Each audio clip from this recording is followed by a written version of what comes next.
मिट्टी को हाथ लगा रही, सारा काम इन्होंने किया भाई। काम किया, पसीने से भीगी पड़ी है टी शर्ट। हेलो दोस्तों, 90 days hard fitness challenge series का आज 7वां दिन है। आज सुबह उठकर मैं पार्क चला गया। संडे को मैं वर्कआउट नहीं करता हूँ, इसलिए आज हमने ग्राउंड का ट्रैक सही करा। भाई तुम यही काम करो, तो कहता हूँ भैया। क्या बोल रहे हैं? यही काम करो, देख रहे हो, ग्राउंड की इज्जत करना।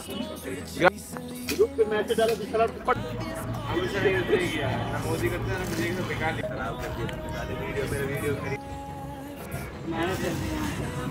से करेंगे। ये आगे भाई हाथ लगा दे रहे मिट्टी को कि हम सारे काम इन्होंने किया है। ये हमने बनाई आज, बहुत मेहनत की फावड़े के साथ। मेरा बहुत योगदान है इसमें।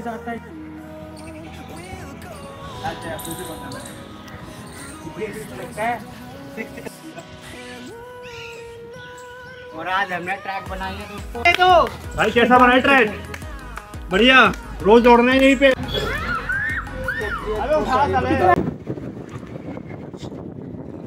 बंदी हो तो अच्छी बात है, पता चल जाएगा ऐसे अकेले